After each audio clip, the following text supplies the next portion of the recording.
Të dashur teleshikues, ju përshëndes, po japim lajmet në televizionin 4+. Sot u mbajtën homazhe dhe ju dha lamtumira e fundit ikonës së kinematografisë shqiptare, Margarita Xhepa, e cila u nda nga jeta dje në moshën 91 vjeçare. Në Teatrin Kombëtar të Operas dhe Baletit në orën 10 filluan homazhet në nderim të artistes së madhe Margarita Xhepa, e cila u nda nga jeta ditën e djeshme në moshën 91 vjeçare.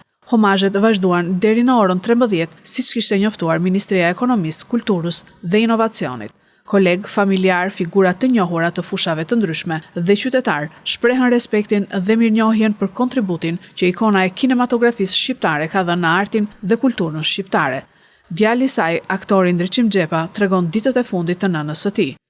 Mbyll jetën e saj në mënyrë normale, pavarësisht se pati sa probleme të si më thënë javët e fundit, to 2 muajt e fundit, të karakterit shëndetësor, të karakterit pulmoneve, si duket edhe lodhjet e vetë viteve bëjnë të vetën normale.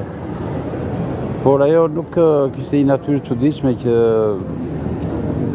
biles kur binte muhabeti në biseda nga herë në momente të shkëputura kështu. E thoshte, ndoshta në skenë thoshte, nuk ka mundësi më, edhe jo sot po ka disa vite që e thoshte atë se skena do lëvizje, do këmbët kur i thonë. Kurse ke filmi prapë kishte diku një dëshirë, një ëndër prapë se mund të bënte tjetër punë. Por them se e mbyllin ndoshta ashtu siç e desh dhe Zoti që roli i fundit që bëri me Spartak Pecani në Bolero, Vilin e Pleqjve, sikur përkoi dhe me jetën ashtu siç erdhi dhe finalja e mbylljes së jetës saj. Nëse duket kjo ishte edhe perdja e jetës që mbylli, siç perdja skenës, bjen ai fondali i zi dhe por rëndësi ka që atë që thash pak përpara në fillim që mënyra se si po respektohet sot, sigurisht nga njerëz të fushave të ndryshme, por mbi të gjitha nga vjetra pafund njerëz të cilët janë thjesht njerëz, popull që publiku i filmave, i punëve të saj që ka lënë në ekran dhe të skenë. Kjo është kënaqësia më e madhe që më të marri vetë familjarët, por mbi të gjitha dhe ajo në atë shpirtin e saj që sot largohet nga kjo botë.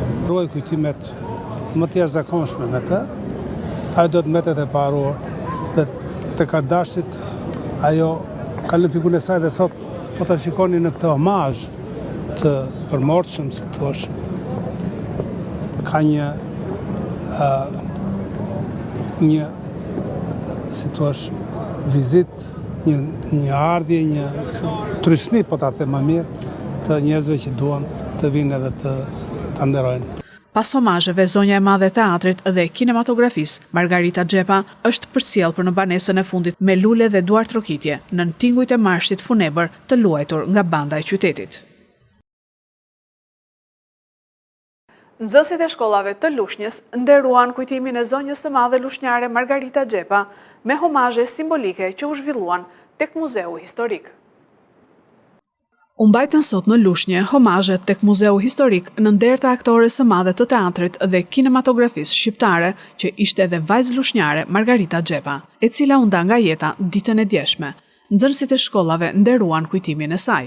Aktore madhe dhe njeri i thjesht, është mendimi i qytetarëve lushnjar që ndjehen të keqardhur për ndarjen e saj nga jeta. Edhe pse e larguar nga qyteti për shkak të impenjimeve artistike, ajo e vizitonte Lushnjën çdo vit. Një ikonë e kinematografisë shqiptare, respekt pafund, jemi shumë të keqardhur dhe krenar për këtë ikonë të qytetit. Sot është vërtet një ditë e trisht, jo vetëm për ne lushnjarët, qytet ku Margarita Xhepa lindi, u rrit dhe filloi karrierën e saj brillante në kinematografi dhe në teatr, dhe më pas, fal talentit të saj, ajo u bë e njohur në mbar skenën kombëtare dhe ndërkombëtare, do të thosha.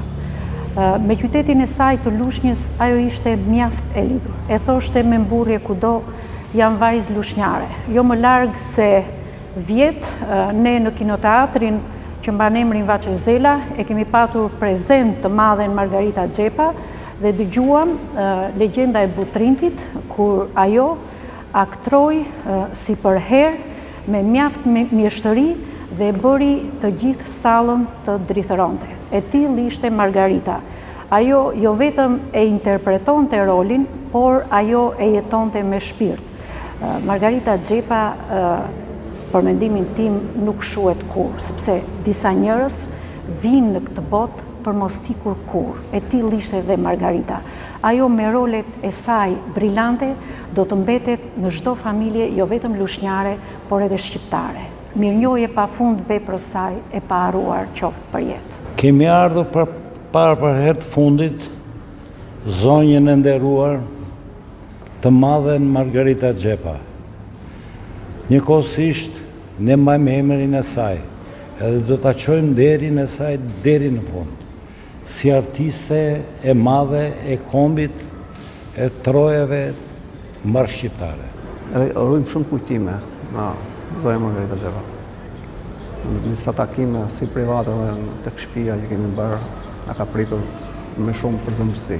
Është krenari për ne si shkollë, por dhe si një i servisës që unë vitë bëj omazhe pranë portretit të një nga ikonave të kulturës dhe të kulturës shqiptare. Margarita Xhepa u shua në një spital privat në Tiranë, ku ishte shtruar për shkak të disa problemeve pulmonare.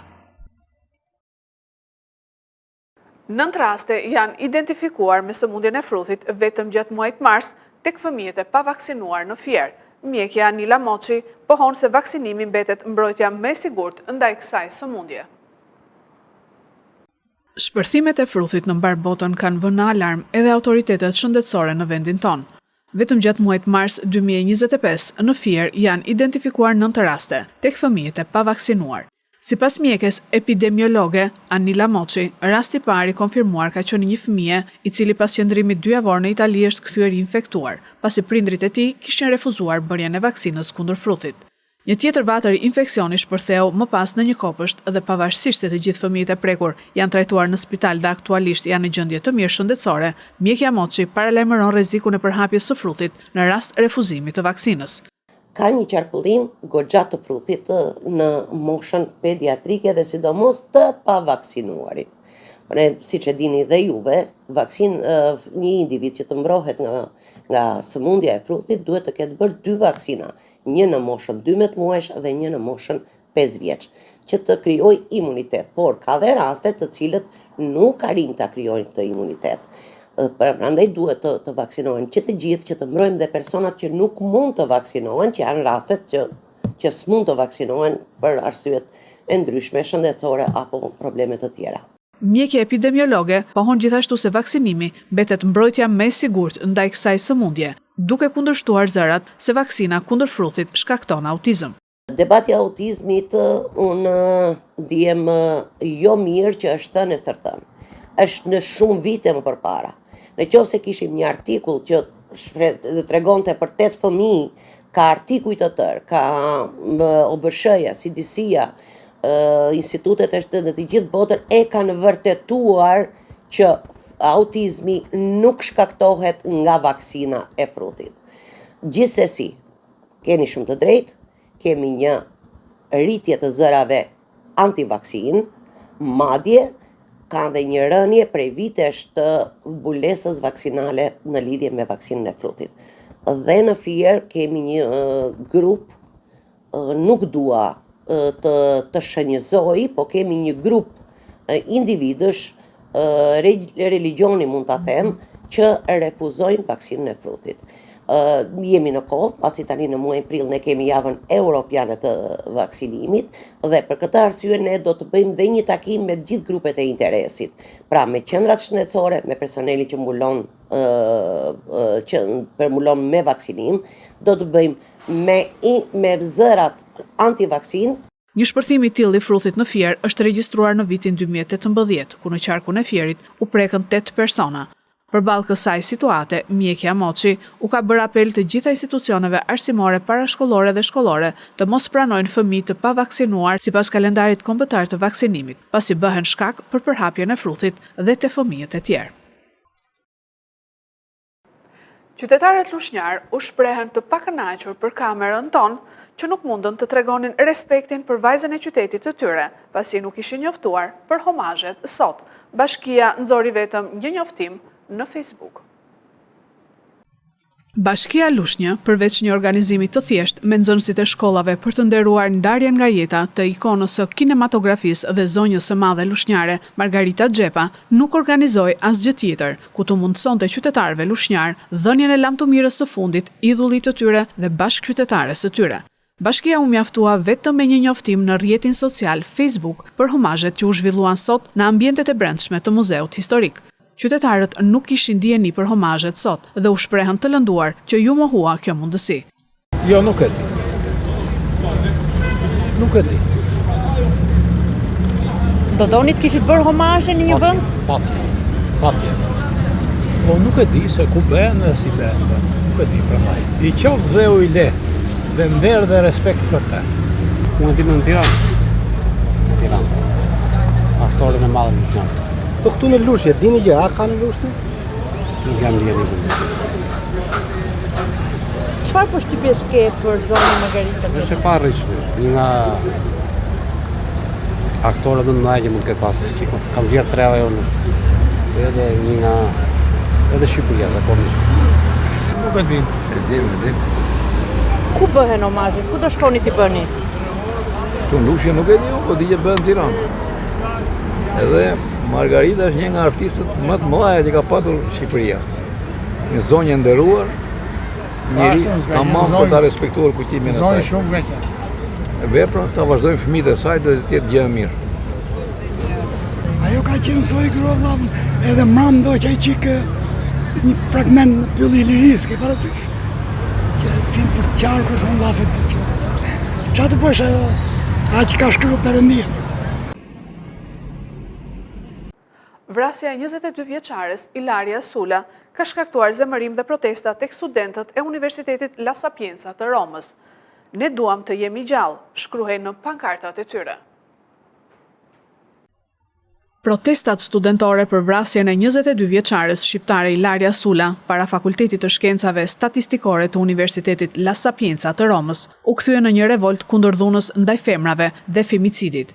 Jemi të lodhura nga kjo heshtje, nga kthimi i shpinës, jemi të lodhura të dëgjojmë justifikimin që ai nuk ishte i Zotit të kontrollonte emocionet e veta, por si mund t'i thuhet një gjë e tillë Ilarias? Mos na refuzoni kur motrat tona vdesin, se një burr u ndje më i fuqishëm se një jo, se një refuzim.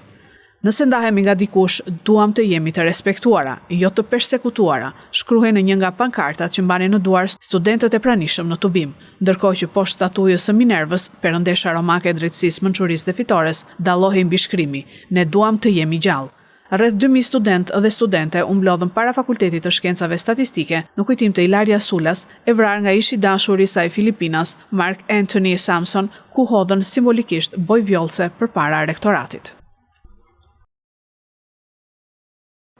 Serbia provokon përsëri Kosovën, i heq flamurin nga Kongresi UEFA-s dhe e djeg. Hiqet flamuri i Kosovës në Kongresin e 49 të UEFA-s që përmbahet në Beograd. Flamuri i Kosovës ishte vendosur në hyrje të sallës. Nëpërmjet një komunikate, institucioni u kërkoi falje serbëve.